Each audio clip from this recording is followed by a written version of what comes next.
What's good, everybody? It's your boy Onyx once again with Going Full Nerd. I know you could be anywhere, but I'm glad you're here 6 p.m. on a Sunday or thereabouts. Close enough. It's close enough. Let me go ahead and kill this music. Let me let the music, let me fade this music out. And let's get started. Because, you know, it's Sunday.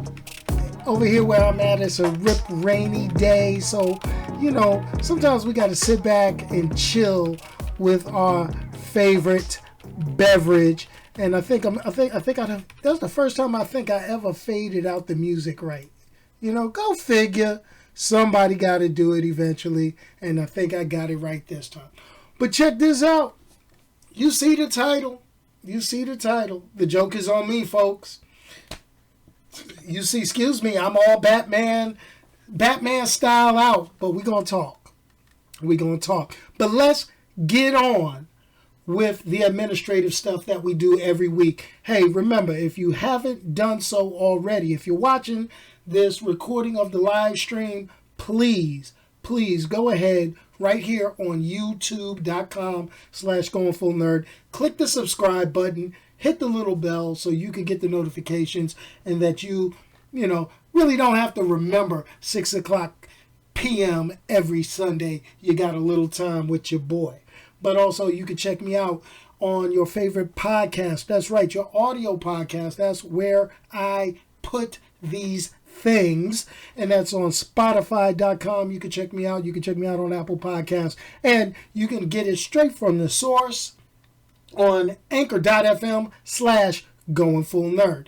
And if you want to follow me and see some little more dangerous stuff, a little more of me being flippant at the mouth and a little bit wild with my comments, check me out on Twitter. That's at Onyx, ONYXXX1969. And just because there's 3 X's doesn't mean it's dirty, but I will say a few choice words. So now, let's get to this week. We got the top box office. Pow.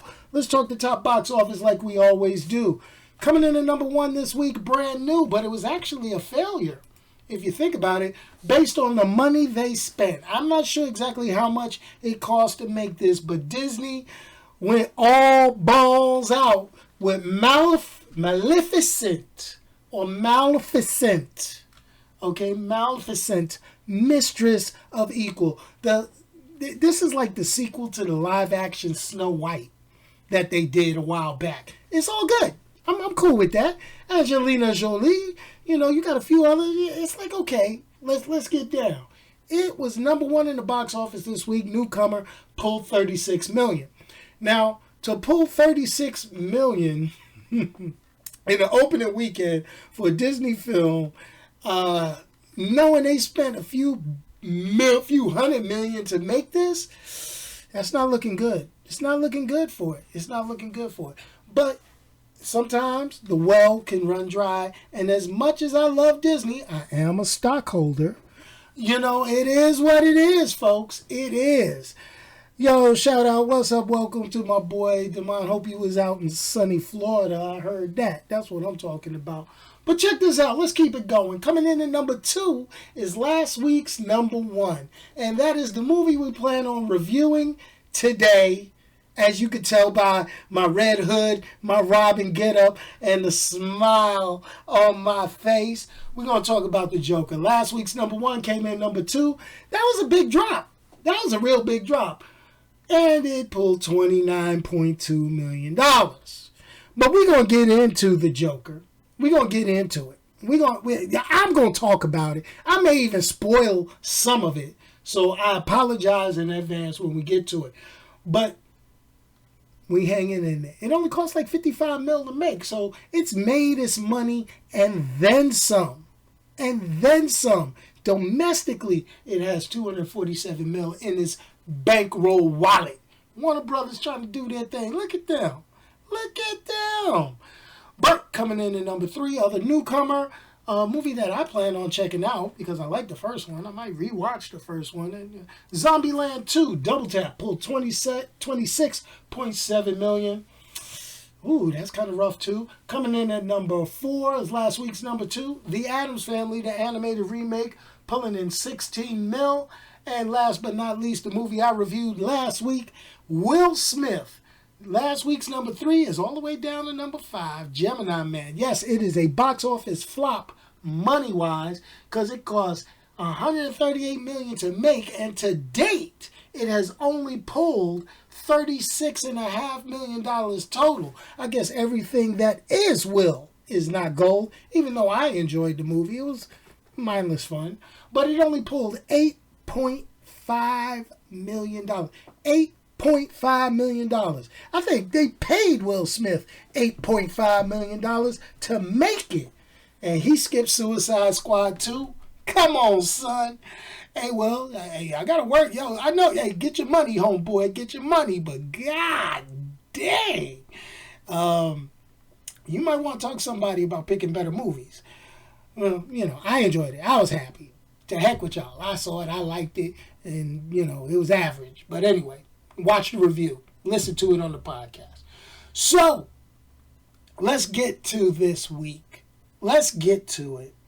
We're going to talk about the Joker movie. It's been out for a couple of weeks. People have been like, yo, man, yo, you going to review that Joker hotness? You going to review that Joker hotness? I mean, people are out there giving this thing 5 out of 5s, saying it's the best thing since buttered bread. And, if you notice, I got a video and a podcast up talking about the joke is on us.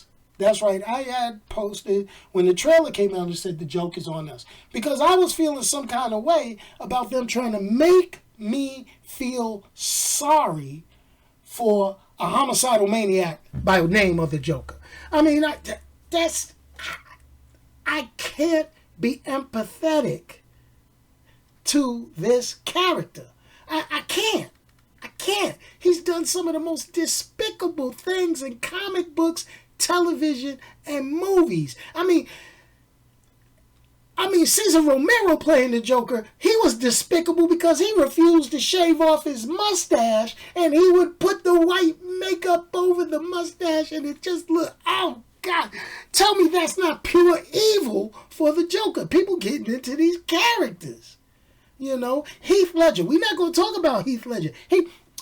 Do you know how I got these scars? The Joker has always been like he was a super villain just because we're all scared of clowns. We scared of clowns. And to have a homicidal clown makes it even worse. I mean, yeah, we seen it. But that was an alien creature that looked like a clown. I'm talking about this is a real clown. Real clown. Not the clowns that we see at work every day. Not the clowns that we see walking down the street driving in traffic. I mean, this is an evil personified clown. Or at least that's the way I perceive him from the comic books. That's how I feel. But check this out, because Warner Brothers, this is the thing about Warner Brothers. Warner Brothers always seems to double down, on certain superhero properties. I mean, we always seem to get some version of Superman, some version of Batman, and all the possible derivatives you could deal with over time. We got, how many Batman movies, television shows, Superman movies, television shows, and we keep getting this forced down our throat. You are gonna enjoy this. And truthfully, we do enjoy it. We enjoy the fact that we see this stuff. But this movie, Joker, it's another derivative of the Batman mythos. It is. It's a derivative of the Batman mythos. So we're not really getting away from stuff. But the movie is told from the side of one of Batman's most iconic villains. One of his most iconic villains. Now let me put this out here. There are a few things that disturbed your boy about this movie. I'm glad it was R-rated. Oh, excuse me. I'm glad it was R-rated. Okay? And the R was not for Robin. Okay? But I think I pretty much called it from the time I saw the first trailer released that they were going to paint a picture of the Joker that I didn't completely agree with. Okay? Now, this is the thing. The Joker, over recent years, has probably become more popular. A lot of people blame it on, oh, well, because of Heath Ledger, he did the best Joker. Well, that's part of it. That's part of it. Then, you think about it, I looked at, when did Joker really start getting into the public eye? I mean, aside from the comic book fans, aside from the Batman fans, when did Joker really get into the public eye? Harley Quinn brought Joker into the public eye. And that was back in the cartoon. And because then you started having all these people, oh, I want a relationship like Harley and the Joker. Harley and the Joker was probably the most toxic relationship ever. Abusive, the whole nine. So you can have that Harley Joker relationship. Finally, they got Harley going off on her own. They got the movie coming out, Harley, the Emancipation of Harley Quinn. We'll get to that when it comes out. We'll talk about that. She's probably more popular now than the Joker ever will be again. Or maybe not. Okay? So, let's talk a little bit. What can I say about the Joker movie? I said there may be spoilers in this talk. Let's take the pinky up, have a drink. So, this is the thing. Many people expect, I know you guys expect it. You expect it. You expect that I'm going to trash this movie. You expect that I'm going to open my mouth and just eat this up. And dog this movie out. Because I never really have too much good to say about Warner Brothers movies. I know y'all believe this. All right? And my overall dissatisfaction with the DC Extended Universe or the DC Universe or basically the live action DC superhero films by Warner Brothers. Y'all know I have an issue with the way they do a lot of it. I like some of their movies. I mean, I enjoyed Wonder Woman. I enjoyed Aquaman. I didn't throw up during Suicide Squad. Justice League was meh. I got strong feelings about Man of Steel and Batman v Superman and all that good stuff. But let's talk a little bit about this. I'm just going to sit here and say, just because I got issues with a studio as a whole doesn't mean I can't appreciate a good film. Notice what I said. Appreciate a good film. Now, let's talk about this. Overall vibe of the Joker, okay? It was that of a 1980s New York City. I almost felt like I was back at home as a young kid back in the day. I mean, it had a darkness that reminded me of 1970s, 1980s New York. Yes, I'm dating myself, but I was a wee young lad at the time. And I'm going to say, it was very interesting. I mean, they used real locations in New York. I mean, let's keep it real. Specifically, they was in the Bronx. My wife looked at this. She was like, yo, did you see those stairs? I used to run up those stairs when I was like, what? And I was like, yeah, what? Those are real stairs in the Bronx. Not a set, but it was in the Bronx. I'm like, okay. Then I started looking at the apartment where he lived. I'm like, man, I've been in the Bronx. There's some apartments that look like that. I was like, so the Bronx is Gotham City. Yo, I want to see Batman run through the South Bronx. That's all I'm saying. But anyway, let's peek this out, So, the details they had. Like they was, the adult theaters on every corner. People just hustling and bustling. The cars, the just scenario, the kind of overtone colors that they had in the film. It wasn't too bright, but it wasn't yet the dingy, dim Gotham that we're used to from television movies and all that other stuff. All right? So, I'd rather talk about the things I didn't like about Joker. Let's start in the beginning. What did I not like about the Joker? Okay? It's the main thing I said when I first saw the trailer. I don't want to feel sorry for him. I don't. And they did their best to make me feel sorry for the Joker. Okay? I can see why he's the way he is. But don't make me bleed my own. No, don't make me feel my own feelings. Don't make me want to shed a tear because this guy had it hard and then went over the edge. No, I understand mental illness is a thing nowadays. It is a problem, but I don't want that in this movie. I didn't want this. I know the Joker's a nut. He is a sociopath, homicidal maniac. But you don't have to tell me how he became like that for me to watch the Joker film. All right? He was mentally disturbed from the start. He was abused from the start. I get it. But don't set it.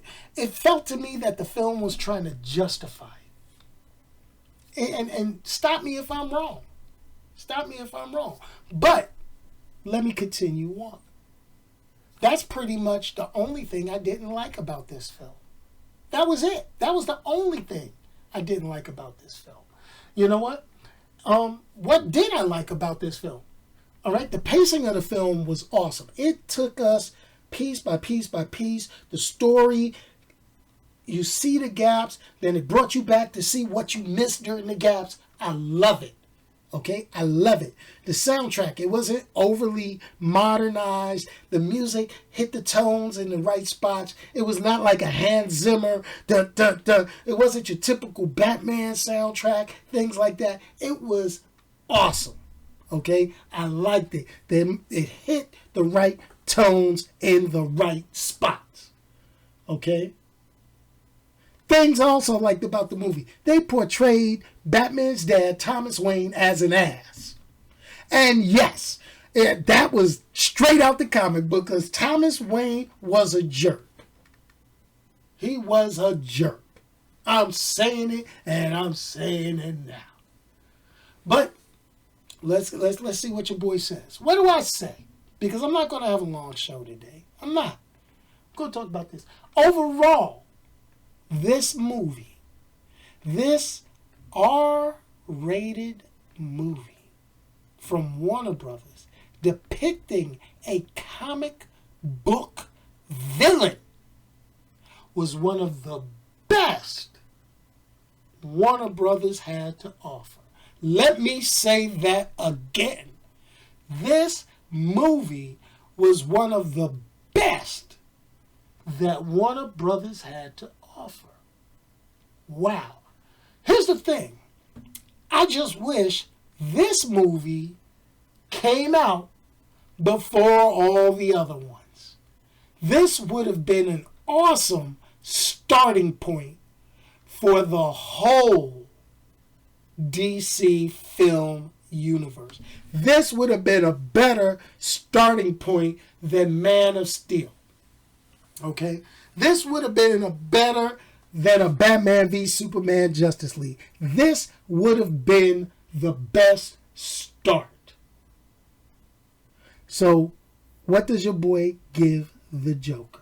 What do I give the Joker? I give it's a must-see movie for those who like this type of artsy, violent movie.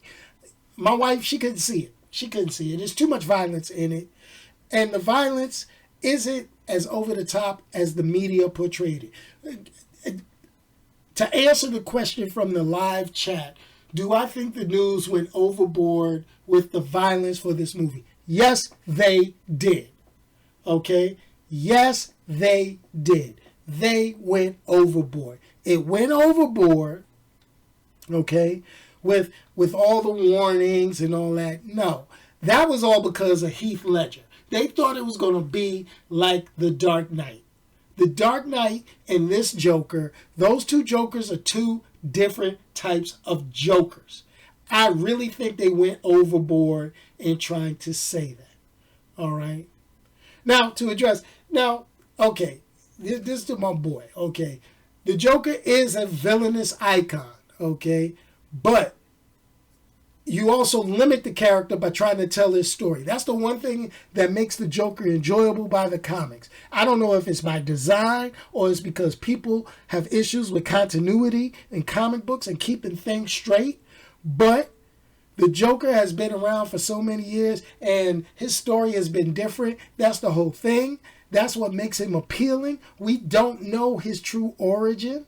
So why do they want us to pin down for an origin? You see my point? Let's keep him the enigma he is.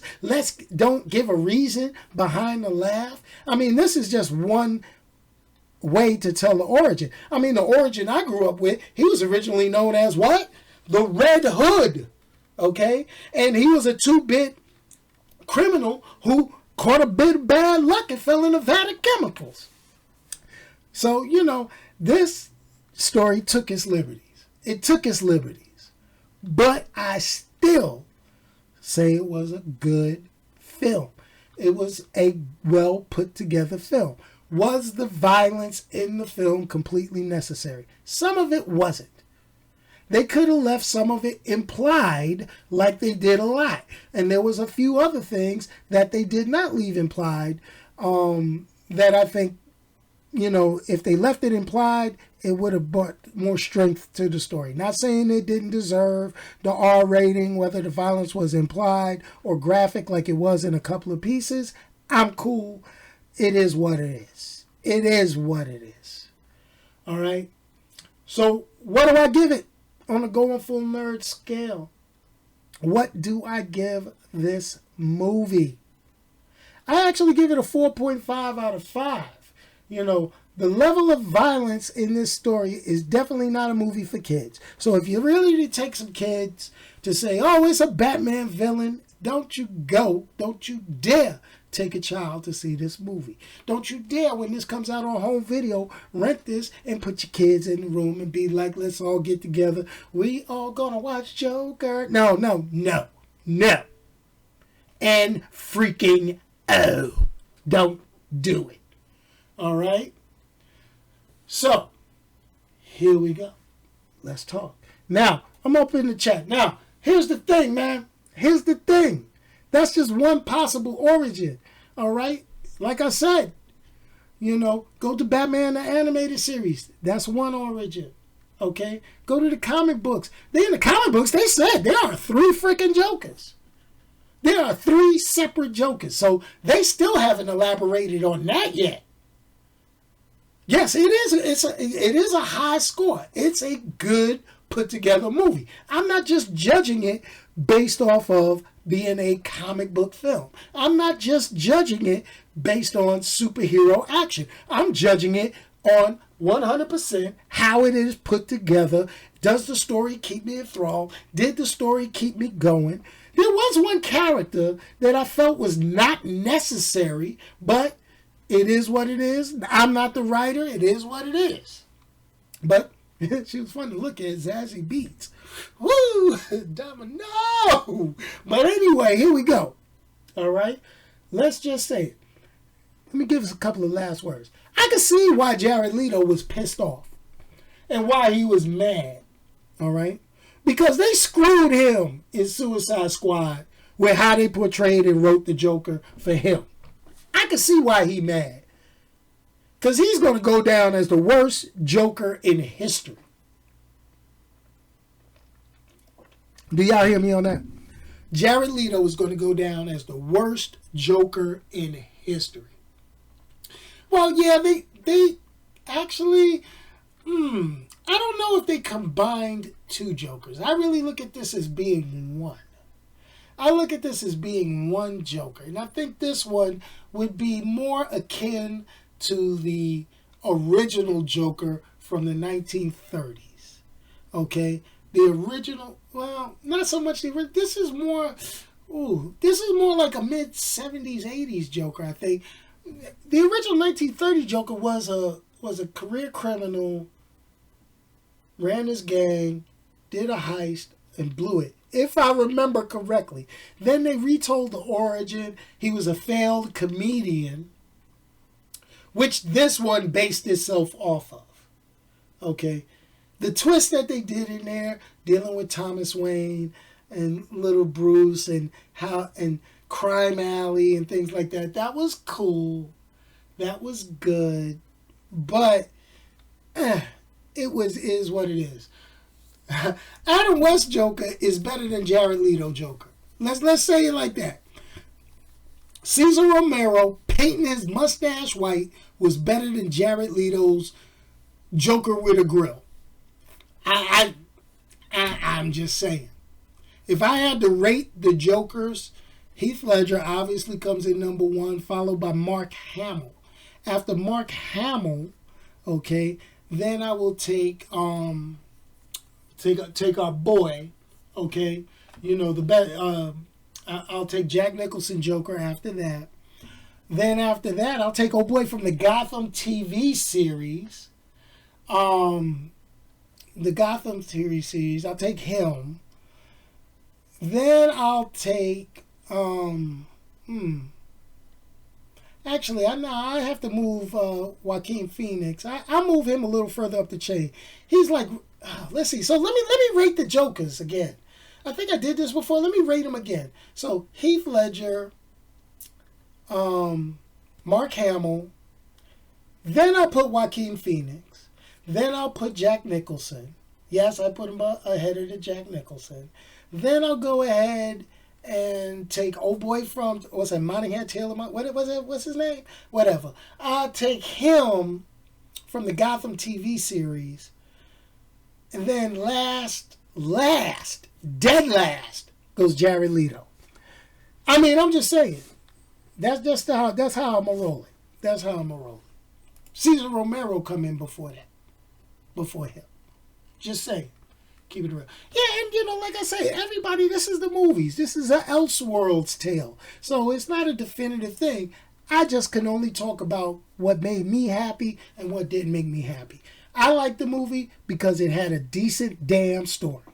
The story was great. Did I want to feel for the character? No. Did I end up feeling for the character? Yes, but because I know what the character did to my boy Jason Todd back in the day, he can still kiss my tail. So, yeah, that's the dude from Gotham, the dude with the red hair. He ended up being it before, but anyway, not to spoil Gotham.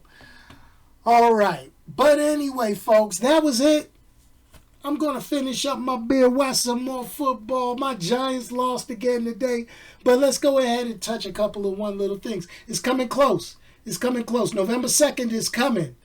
That is my charity fundraiser. I'm going to be on Xbox Live all day as long as I can stand it. Or at least I'm going to do an 8 to 4 or a 9 to 5, something like that. I haven't figured it out yet, but I'm going to go ahead and play video games for charity. Ladies and gentlemen, y'all slacking. Share this with your friends. Please let them know we can take donations. I only got a goal of $1,000. I've been stuck at 880 for just a few months now. We are 120 away from our goal to support the Children's National Medical Center in Washington, D.C. If you really care about helping kids, listening to people, and you like hearing me talk gang, let's donate to the hospital, folks. Work with your boy. Anyway, let me go ahead and kill that. Bam! And anyway, this is your boy Onyx. Remember, if you can't say nothing nice about somebody, don't say nothing at all. Just send a message to me on Twitter and I'll say it for you. Thanks to my man Damon Low Cuts, BlackRock 316. Appreciate each and every one of y'all jumping in on the live chat, joining in, putting your comments in. Peace, y'all. And I'm out of here. Man, what music am I going to end this with? You know what? I know what music I'm going to end this with. I think I need to end this with something funky. I love this one.